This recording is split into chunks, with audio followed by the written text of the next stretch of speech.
It's ending where it started, but what's changed?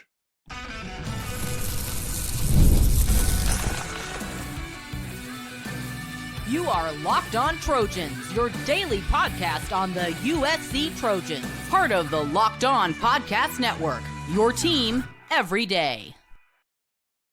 Hey, fight on, everyone. I am your host, Mark Holkin, and thank you for making Locked On USC, part of the Locked On Network, your first listen every day. Whether you are watching this show on YouTube, wherever you want to download your podcast, please always remember this show is always free, and never forget how much I appreciate your support. Today's episode is brought to you by Game Time. Download the Game Time app, create an account, and use code LOCKEDONCollege for $20 off your first purchase. We all seen the meme. We've used it 100 times. How it started, how it ended. Remember how it started for USC this season? In Las Vegas, they beat LSU 27-20.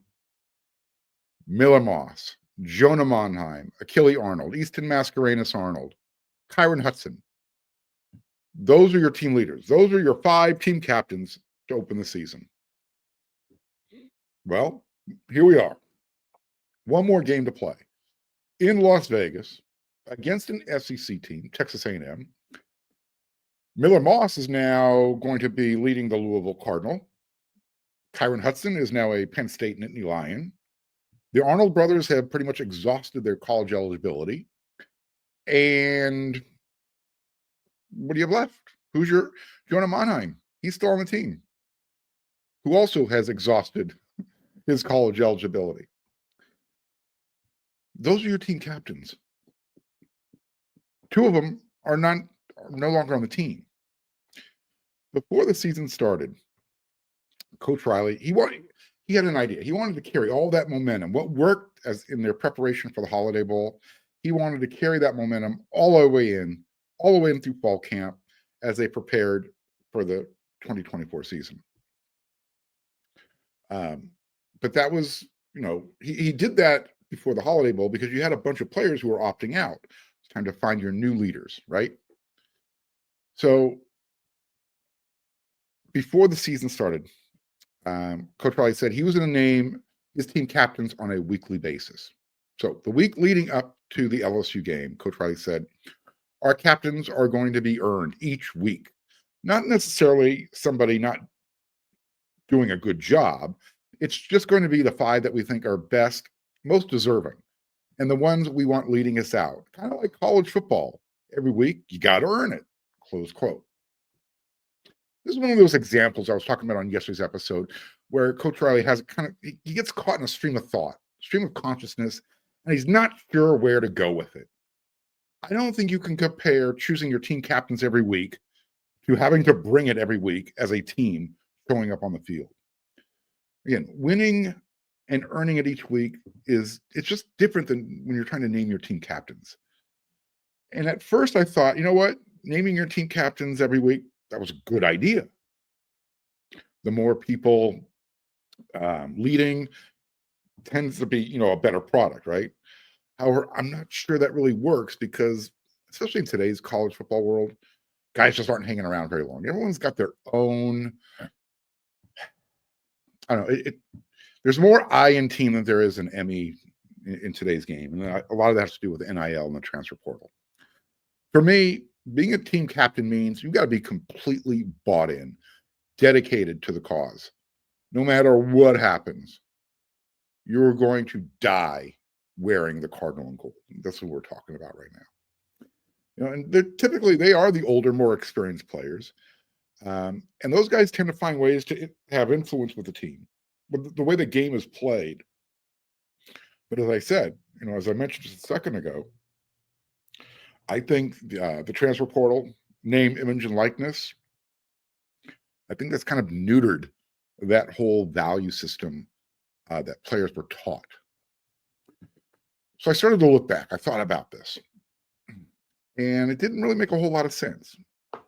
Why is your starting quarterback, your team captain, in week 1, week 2, 3, 4, but not in week 9 or week 10 after you replace him as your starter?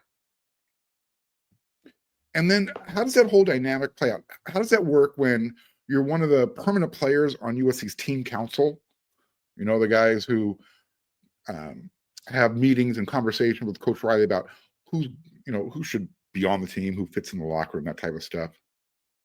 How does that whole thing work? So you're good enough to, do the thumbs up, thumbs down when it comes to bringing players onto the roster, having that conversation with the coach, but you're not good enough to be the team captain all year. Something just doesn't feel right. You know what I mean? It sends a mixed message. And no, I'm not insinuating anything, but think about it. Once Jaden Mayaba, replaced Miller Moss as the starter, I think everyone would agree, at least body language wise, when you're watching it on the sidelines, it kind of looked like Miller kind of mentally checked out. I don't think he was named team captain ever again. Jonah Monheim, who probably was named team captain the most this season, he defined leadership as someone who holds the players accountable. And he used the word consistently, leading by example. He said, quote, being a leader day in, day out, and being consistent, whether that's setting the example, whether that's vocally, which is something I've had to work more on. Coach Riley, named captains for the Holiday Bowl, and that turned out well for our preparation that week, and how that turned into the game. He's got a good pulse for the team, and different guys are always in different situations as the year goes on. So that was Jonah's thoughts before the first game of the season. I respect Jonah a lot. I respect that outlook. But I'm sorry, I disagree. I just, on this aspect of team captains, leadership, I completely disagree. I get it. I understand that life offers challenges. You lose your starting job. Players, they lose family members. Remember what Alani Noah went through last year. He lost both his parents as a true freshman. These are still young men in college. They break up with their girlfriends, significant others, whomever, get injuries. All this plays on the mental psyche. It's hard to maintain those leadership qualities. But here's where I take it a step further. When someone's having a tough week, tough day, month, whatever, that's when those qualities have to be front and center. That's when you find out who your true leaders are. And I guess what I'm saying is that leadership doesn't get to take a week off. And I've seen that before where one player is a team captain one week, they aren't the team captain the following week, but they earn that status the week after that. Making things competitive at every level, which I think was what Coach Riley's ultimate goal. And also, not wanting players to, get comfortable, even if they're a starter. That's something I thoroughly encourage. Great idea. I just think there's better ways to implement that. Something I don't encourage, changing your team leaders weekly. Again, I think it sends a mixed message. It allows doubt to kind of creep in. Those younger players are thinking, well, why is Miller and Kyron a team captain in week 1, week 2? Why are they not the team captain in week 3 and 4? And again, what about this dynamic? Starting quarterback, Coach Riley has always maintained his team captain has to be a quarterback. If Miller was good enough to be the team captain in the beginning of the year, and I understand you benched him for, whatever was happening on the field, that doesn't mean he's still not a team leader. Why would you strip the C off of him? And again, this isn't just about Miller. I'm just using that because I think that's the best example that happened this year. I mean, how does that whole thing work? Again, I appreciate Coach Riley trying new things, trying to create leaders. Some players, are elected to be team captains, I think, because of it's a popularity contest. Let's just be honest. Others, they get chosen by, how skilled they are, what they can do. Players just gravitate towards them because they say, oh, that's a really good player. I want to be like him. But being a team captain, it's important. And I don't think leaders can be picked based on how popular you are. Sometimes you just got to be a jerk. When I played team sports, When I coached high school basketball, I wasn't looking for someone to be nice. I was looking for the person who wasn't afraid to be that dude, to send the message. Again, skills, good relationships, all that necessary. That's part of being a leader. But again, having strong leadership qualities, I think are more important. Guys, Travis Dye, I love what he said. Sometimes you just have to let people know when they suck. And what he was saying was, hey, you're better than what you're giving me right now. Show me. That's how a leader lets his friends, his teammates know, look, I love you. I've got your back. But right now, you ain't doing your job. You suck. I don't think you lose that attribute at any point throughout the season. Once you have it, you've earned it, you wear it, own it. When it comes to naming team captains, you need consistency, just like Jonah Monheim was talking about. You need that accountability. You need guys who can be counted on weekly, even if they're not having a good week. Being a team captain is a weekly responsibility. You either are a team captain or you're not. I mean, look, if everybody gets to wear that participation trophy award, that ribbon, they're a captain for the week. Do you really have any team leaders? Or you just have leaders for that week? And if we think about it, USC was pretty inconsistent all season long. I think it's a fair assessment. And I have no idea. I have zero evidence to back this up. I don't know if you would have kept the captain static throughout the season, just pick 5, run with it. I don't know if that would have increased their win total. No idea. But again, when things are tough, things aren't going well, it makes you wonder, who were the players looking to? How many different leaders were they running to? How many different, what's the word I want to use? Sects, S-E-C-T. How many different groups did you have in the locker room? Interesting. Something I was thinking about. I don't think it was a big issue this year, but I think it played a part in how the team performed. What do you think? Let me know. If you're watching on YouTube, and thank you so much in this holiday season. Merry Christmas, Happy Hanukkah. Thank you for making the show continue to grow. If you haven't become a subscriber yet, click that red subscribe button. Smash that thumbs up. And do not forget to miss an episode. Hit that bell notification. All right, we got 2 more segments coming up. And we're going to talk a little bit about USC signed another player. Got somebody out of the transfer portal. And then we're going to end the show with the playoffs. Christmas movie playoffs. Stick around.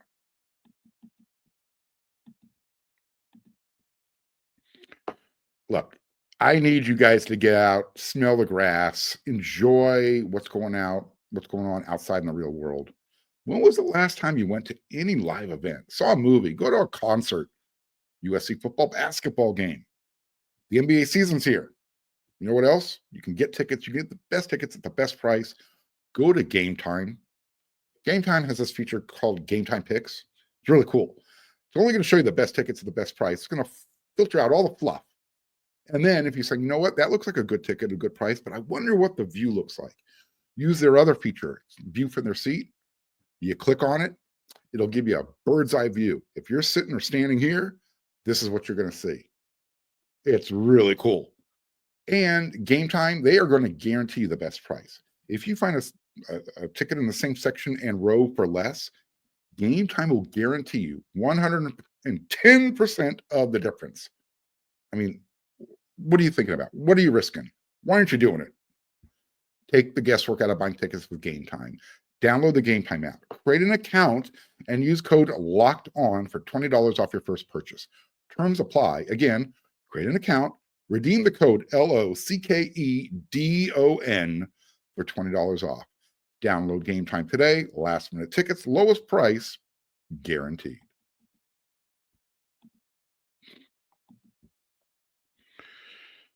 USC lost at least 2 games this year that they should have won.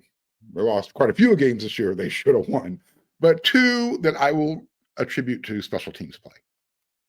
Remember the missed field goal at home against Penn State? What about that? What was it? Block field goal at Maryland? Is that what happened? Yeah. USC lost both those games. One at home, one on the road. Well, USC went into the transfer portal and they brought in a new place kicker. Today, day before Christmas Eve day, they picked up from UNLV. His name is Caden Chittenden. Chittenden. I'm going to say Chittenden. Correct me if I'm wrong.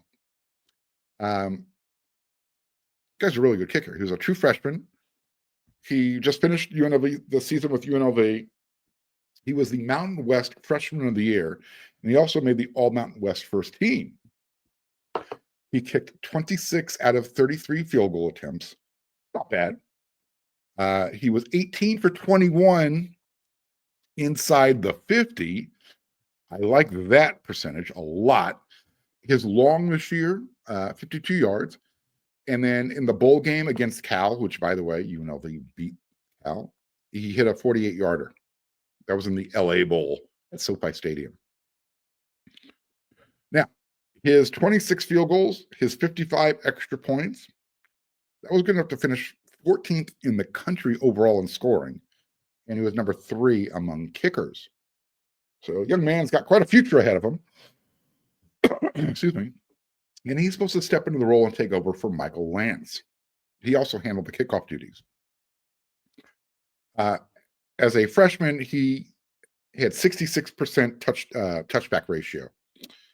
That's not as good as Michael Lance, who was at 73% for USC. But again, true freshman. I think he'll get better as he gets older. I hope. Be better. You're bringing him in. You're putting him on scholarship. You're assuming he's going to be your starting kicker in 2025. Why else do you go to a transfer portal? Young man still has at least 3 more years of eligibility. Again, he was just a freshman this past season. So USC, maybe they've got their kicker for the next 2 or 3 years. Can't hurt, right? One less scholarship that Coach Riley has to burn out there in recruiting and in the transfer portal. He did it this year. Took care of it. So now I think you got your special teams all taken care of. Remember last week on an episode of Locked on USC, I told you about the punter, Sam Johnson, that they brought in from Valparaiso. He's replacing Eddie Shaplisky, USC's first Ray Guy Award winner. So now you got your punter. Now you got your place kicker. What's left? So far, Santa has delivered. Let's see, what do we got here? You've got a couple of defensive tackles. You got a running back. You got a cornerback. You now got a kicker and a punter. What's left? Just a few days left before that transfer portal closes. December 28th. And again, teams that are in the playoffs, they get 5 days after their last game to extend their decision-making. So we'll see who jumps in. But it's starting to get a little wild. You're starting to see more names pop in. You're also starting to see what the market is. Even backup offensive linemen are making 6 figures. I'm talking mid 6 figures. It kind of just sets the market. It kind of gives you an idea of how teams have to prioritize their salary structure on their roster. So what does USC still need? I talked about it on yesterday's episode. They still need an offensive lineman, maybe 2. They still need a middle linebacker.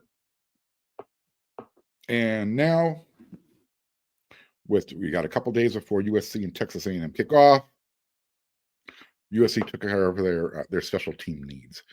Remember, I told you about those 2 games USC lost this year that they probably should have won. And again, I'm not putting the blame on Michael Lance. Please stop. Don't go there.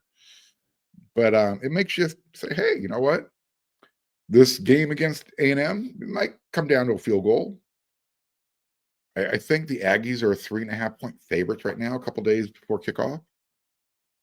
So could come down to field goals, could come down to points after attempts. We'll see what happens.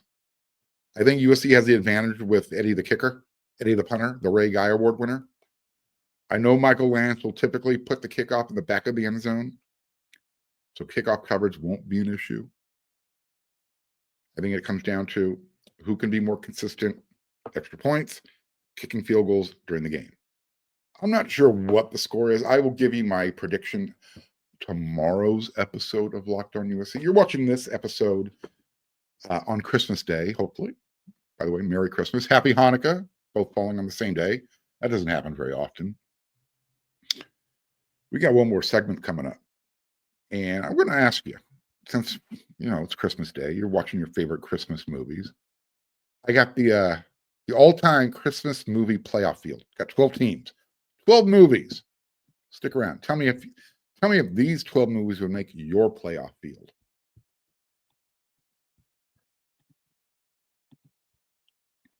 The NFL playoffs, they're almost here. Just a couple more games, and boom, they're starting. But you know what? It's not too late to get in on the regular season action with FanDuel, America's #1 sports book. Right now, new customers, you can finish the season strong. Check this out, with $250 in bonus bets if your first $5 bet wins. And FanDuel has a lot of different ways for you to get that win. You don't just have to bet on who's going to win the game. You like prop bets? FanDuel you can bet on which player will score a touchdown, who will kick the most field goals, how many points will each team score, and a whole bunch more than just that. Just visit FanDuel.com. Join today. That's FanDuel.com for your chance at $250 in bonus bets. Make every moment more with FanDuel, an official sportsbook partner of the NFL. All right, I thought I'd have a little bit of fun with this last segment. It's Christmas, Hanukkah, the holiday season. Not everything has to be serious. I like this time of year. I tend to get a little bit emotional, and I think about, what I have, what I wish I had, my friends, my family, what, things that I want for them. And a lot of times I get those feelings when I'm watching certain movies, Christmas movies. Makes you think of somebody you love, a friend, a memory, whatever. So I figured, what? Let's put together a playoff field. 12 teams, 12 movies. Someone else did this online. I think it was JD Pickell from On3. And he said, you know what? That's a great idea. I'm going to do that over here. He's been on the show before. JD's a great guy. My movies are different than his.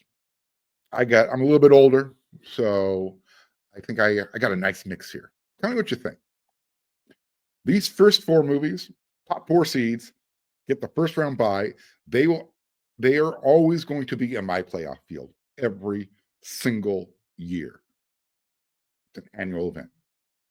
#1 seed, A Christmas Story. Sorry, that movie is on 24 hours. Once it starts on TBS and TNT, it's on one channel or the other. Literally. I watched that movie when it came out in the theaters, and I cried from laughing so hard. When Randy, I can't put my arms down, and the soft glow of porn from Fragile, there was just so much good in that movie. The washing your mouth out with soap. I don't know if parents do that anymore today. I went through that experience one time, so I can relate to that movie. A lot of fun. #2. Elf. It is. Sorry.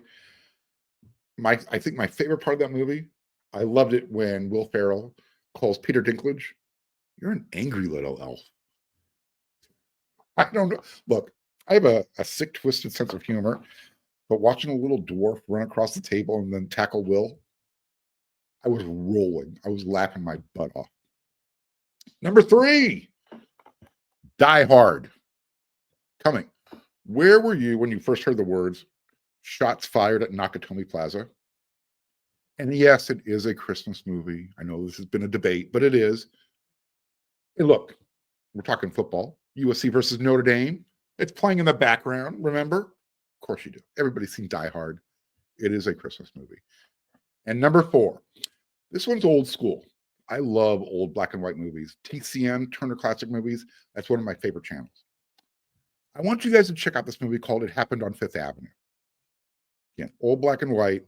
It's sappy, but it's going to remind you what's good in people. It's a really good message. Trust me. Good movie. Watch it. Stick through it. All right. Here's the rest of the field. #5, National Lampoon's Christmas Vacation. Look, how can you go wrong with Chevy Chase and Cousin Eddie? There's just so much good in that movie. It's not the best family vacation, but that one, it's a Christmas movie. Got to include it. Number 6. In fact, I almost had this one a little bit higher. I was debating making this one of my top 4, but Bad Santa. I know it's not a family movie. It's anything but it still is a Christmas movie. And again, I love dark humor. There was so much stuff in that going on in that movie. I literally was like, I need to watch this again and again. Look, Santa getting drunk, hooker, drugs, fat little kid with snot running down his nose, who gets the last laugh at the end of the movie. Good stuff. What about Gremlins? Another good one. That takes place during Christmas. Love Gremlins. And I had a crush on Phoebe Cates when I was younger anyway. So yeah, Gremlins. All right, we're going to start getting into the cartoon movies. We all grew up on these. Number 8, Rudolph the Red-Nosed Reindeer. This one might be more of a Gen X thing. You know, those whole Rankin Bass movies. They weren't really claymation, but they kind of moved. You had the way they moved, and they look like little marionettes. If you've seen the movies, you know what I'm talking about, the Rankin Bass movies. Number 9, How the Grinch Stole Christmas. You're a mean one, Mr. Grinch. You know what's really weird? It's a meme right now. You've got adults dressing up like the Grinch and traumatizing kids. Go on social media. Look at it. The Grinch Christmas. I don't know what's wrong with today's adults, some of these younger parents. Why are you scaring the crap out of 2, 3, and 4-year-olds, 5-year-olds who still believe in Santa Claus and their toys? Stop it. Grow up. It's not funny. I mean, it is, but it's not. All right, let me continue. Number 10. Again, another older movie, black and white, cowboy movie. The Three Godfathers, John Wayne movie. Basically, he's an outlaw. He's not really an outlaw, but he's not a. He plays an outlaw in the movie, but you don't feel like, ooh, go get John Wayne. He and his 2 partners, they save a baby, and they got to get him back. Trust me, go watch it. The Three Godfathers. It's a great movie, really good movie. And if you're a John Wayne fan, go check it out. Number 11, Home Alone, of course. Everybody's seen Home Alone. And by the way, anybody who has the last name Culkin, that's going to qualify. And then number 12, not many of you know this, but did you ever watch the first Rambo movie, First Blood? Did you ever notice that small little Christmas tree in the background in the sheriff's office? Rambo. It is a Christmas movie. So there's my 12-team playoff field of Christmas movies. What's yours? Did I leave something out? How would you shake up the list? How would you reseed that playoff field? All right. Once again, everyone, Merry Christmas. Happy Hanukkah. Thank you so much for helping make Locked on USC one of the best shows on the Locked On Network. It continues to grow. Here's my favorite message that I always get from my listeners, my viewers. You know what, Mark? Didn't like you at first, but you're growing on me. I really like the show now. Keep it up. Thank you. I cannot express to you how much that means. So all I can do is say thank you. Without you, I'm not here. This is my passion. All right. I'll be back with another episode tomorrow. We're going to talk about USC versus Texas A&M. Maybe there's another transfer portal edition. Maybe there's a transfer portal subtraction. I don't know. Things are moving quickly. Enjoy the ride. Till that next episode, everyone, you know what to do. And don't forget, wearesc.com is the place to be when you're not over here at Locked On USC.